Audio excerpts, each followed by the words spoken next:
story begins with a man named John Wick stepping out of his car, his body soaked in blood. He leans against a wall, pulls out his phone, and plays a video. In the video, we see his wife Helen, who is no longer alive. As John watches the video, his eyes fill with emotion, and the story moves into a flashback. One morning, John wakes up with a heavy heart, as it is the day of his wife's funeral. Helen had been suffering from a deadly illness that eventually took her life. John remembers the first time he met her. Every moment he spent with Helen was the happiest time of his life. But this day was the darkest day he had ever faced, because he had to say goodbye to the woman he loved the most. With pain in his heart, John bids Helen farewell and stands there for a long time. Soon after, John's old friend Marcus comes to meet him. John and Marcus once worked together, but their lives later took different paths. At first, John believes Marcus might be there to convince him to return to their old work. However, Marcus had only come to support a friend who had just lost his wife. They talk briefly and Marcus leaves. That night, a package arrives at John's house. It was sent by Helen before her death. When John opens the box, a small puppy comes out. On top of the box, he finds a letter written by Helen. In the letter, she explains that after her death, John must move forward in life and learn to love again. She says the puppy is a gift to help him heal. After reading the letter, John breaks down and starts crying. John takes the puppy out of the box and names her Daisy. He takes Daisy to his room and prepares a small bed for her. He plays with her for a while and then falls asleep. The next morning, John realizes there is no dog food at home. He takes out his Mustang and drives Daisy to the market. On the way, he stops at a petrol station to refuel his car. At that moment, another car arrives with loud music blasting. A gangster named Yusuf steps out of the car. Yusuf is the son of Gago, one of the most dangerous criminals in the country. While Yusuf's men enter the shop, Yusuf approaches John. He admires the Mustang and asks John how much it costs. John calmly replies that the car is not for sale. Yusuf becomes angry and starts insulting John in Russian. John does not stay silent and responds to Yusuf in the same language. He then leaves the petrol station without any fear. Later that night, while John is resting in his room, Daisy suddenly starts barking. She needs to go outside. When John comes downstairs with Daisy, he notices two masked men inside his house. Before he can react, a third man suddenly attacks him. The three men brutally beat John and demanded the keys to his car. When John refused to cooperate, they began destroying his house. During the chaos, Daisy hid under a table. Unfortunately, one of the goons noticed her and killed her by snapping her neck. After that, the man walked over to John and removed his mask. It was revealed that the attacker was Joseph. Joseph stabbed John, knocking him unconscious, took his car, and fled the scene. A few hours later, John regained consciousness and found Daisy dead. He was completely shattered, as the puppy was the last living memory of his wife. After grieving for a while, John gathered himself and buried Daisy in his garden. Meanwhile, Joseph took John's car to a man named Aurelio, who ran a garage. Aurelio specialized in repairing and modifying vehicles. Joseph told him that he needed new documents and a fresh number plate for the car. The moment Aurelio saw the car, he recognized that it belonged to John Wick. With fear in his eyes, he asked Joseph where he got it. Joseph casually told him how he stole the car and killed the owner's dog. Hearing this, Aurelio slapped Joseph hard and ordered him to leave immediately. An enraged Joseph shouted at him and stormed out. Shortly after, John arrived at the garage. He asked Aurelio about his car. Aurelio explained that Joseph had taken it and also killed his dog. After hearing this, John bought a second-hand car from Aurelio and began searching for Joseph. That same night, Aurelio received a call from a mafia boss named Vigo, who was Joseph's father. Vigo angrily confronted Aurelio for slapping his son. However, when Aurelio told him that Joseph had stolen John Wick's car and killed his dog,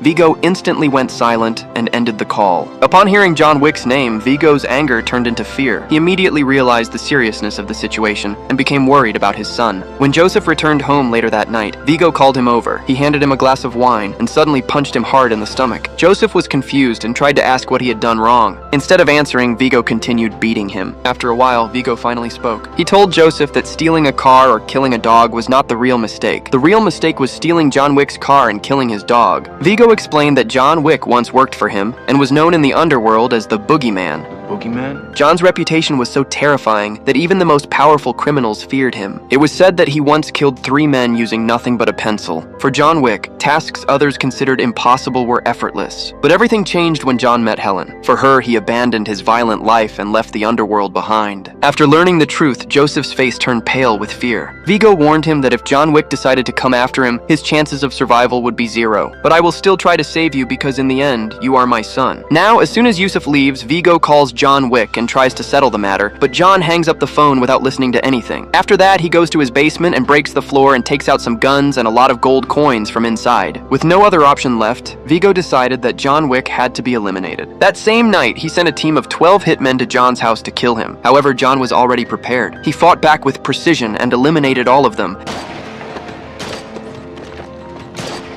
finishing the last attacker with a fatal stab. Soon after, John's doorbell rang. A police officer named Jimmy was standing outside. Jimmy had known John for a long time. When he saw the bodies inside, he calmly asked John if he was back in the underworld. John replied that he had not returned, but was simply settling old matters. After that, the officer left without asking further questions. John then called a specialized team that cleaned crime scenes and disposed of bodies. These men had worked for John in the past. They quickly cleared the house, and before leaving, John paid them with gold coins. Meanwhile, Vigo approached John's old friend Marcus and offered him $2 million to kill John. Marcus accepted the contract without hesitation. To stay safe from Vigo's men, John moved into a hotel reserved exclusively for criminals. This hotel followed strict rules, the most important being that no violence was allowed inside. Anyone who broke this rule would be punished with death. When John arrived, he encountered an old acquaintance named Perkins. The hotel was run by Winston, another longtime friend of John. John met Winston and asked him about Joseph's whereabouts. Winston revealed that Joseph partied every night at a nightclub known as the Red Circle. After getting this information, John armed himself heavily and headed straight to the nightclub. He silently eliminated the guards posted outside. Then he moved inside, taking down anyone who tried to stop him. Inside the club, Joseph was enjoying himself with expensive drinks and music. Suddenly, John arrived and a fierce gunfight erupted. John skillfully eliminated several of Joseph's guards. Seeing an opening, Joseph escaped from the club in a car. John continued fighting his way through the attackers, but during the struggle, he was stabbed. Injured, he returned to the hotel. A doctor there treated his wounds and bandaged him. Afterward, John went to his room and drank alcohol to ease the pain. Later that night, Marcus positioned himself on the rooftop of a nearby building and aimed his rifle. While watching John, he noticed someone sneaking into John's room. Marcus fired a warning shot to alert him.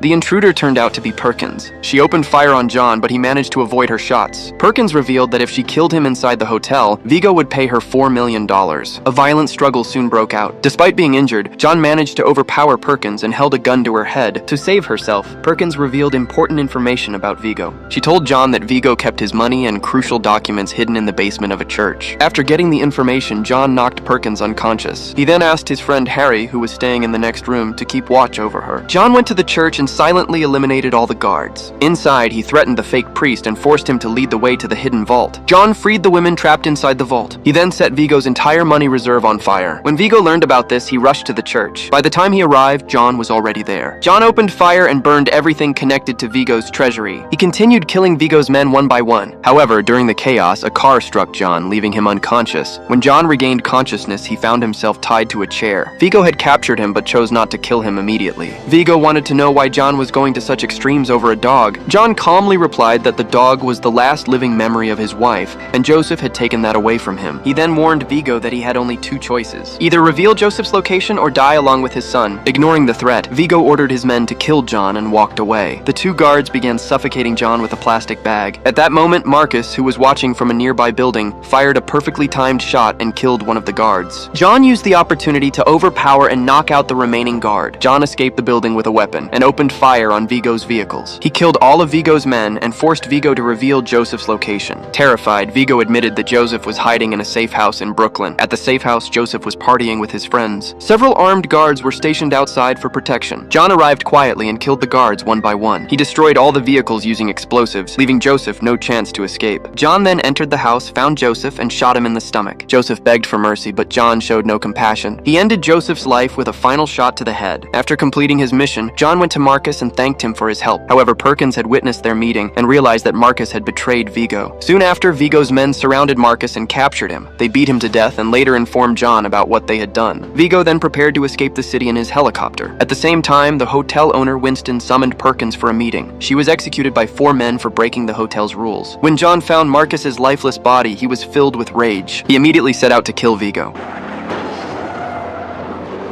On the way, he spotted Vigo's car and crashed into it. Vigo sent his most dangerous enforcer, Avi, to stop John. Without hesitation, John eliminated Avi in seconds. Vigo tried to push John's car off the road and make it crash. At the last moment, John jumped out of the vehicle and survived. After this, the two began fighting face to face. Vigo tried to stab John with a knife, but instead of avoiding the attack, John plunged the knife into his stomach and broke Vigo's hand, knocking him to the ground. John then pulled the knife out of his own body. Without hesitation, he stabbed Vigo in the neck and killed him. With this, the story returns to the moment where it first began. John once again watches the video of his wife on his phone. Watching it gives him strength and a sense of peace. After that, John goes to a veterinary clinic. He gets his wounds treated and bandaged. He then chooses a new dog from the shelter and takes it home with him.